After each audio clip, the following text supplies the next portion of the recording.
เป็นต่อที่กองประชุมการเคลื่อนไหวเวียกงานประจำปี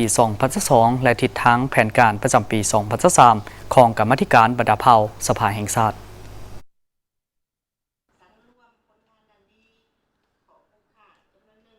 กองประชุมดังกล่าวได้จัดขึ้นในตอนเช้าวันที่ 10 มังกร 2023 อยู่ที่ห้องประชุมคณะหับแขกกระทรวงแรงงานและสวัสดิการสังคมโดยการเป็นประธานของท่านคำจันทร์โสตาประเสริฐประธานกรรมาธิการบรรดาเผ่าทั้งเป็นสมาชิกสภาแห่งชาติประจำเขตเลือกตั้งที่ 4 แขวงอุดมไซเข้าหัวมิทานพลโทสุวรรณเลื้องบุญมีห้องประธานสภาแห่งชาติผู้ที่นำเวียกงานกรรมาธิการบรรดาเผ่ามีบรรดาผู้ตั้งหน้าแต่ละเขตเลือกตั้งและพรรคส่วนที่เกี่ยวข้องท่านนางทัศพรจันทมาศห้องประธานกรรมาธิการบรรดาเผ่าได้รายงานหางบทสรุปการเคลื่อนไหวเวียกงานประจำปี 2022 และในทางแผนการประจำปี 2023 ของกรรมาธิการบรรดาเผ่าซึ่งท่านได้กล่าวว่า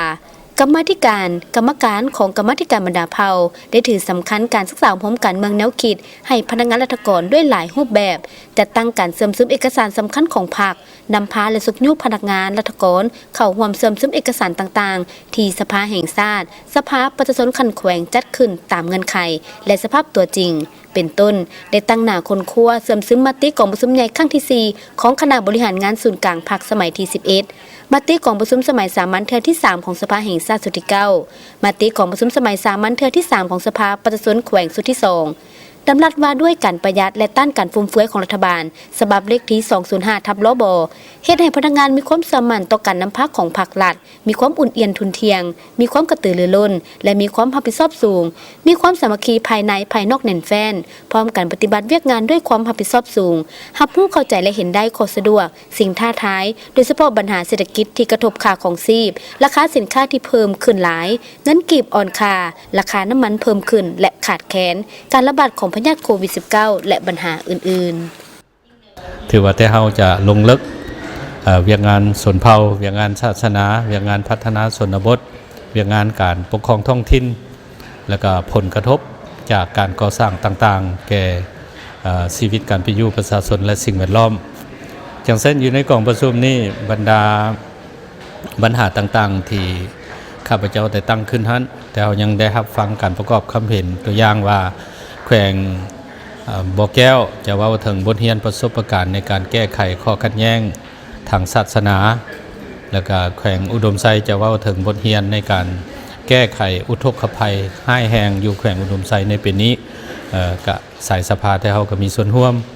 และแขวงหัวพันเป็นก็ว่าเรื่องการแก้ไขปัญหาความทุกข์ยากของพ่อแม่พี่น้องประชาชน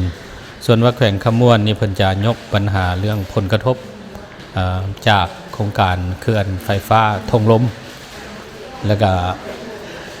ยังเขตเรื่องตั้งอื่นที่เกี่ยวข้องกับสิทธิและหน้าที่ของกรรมาธิการบรรดาเผ่าเนาะ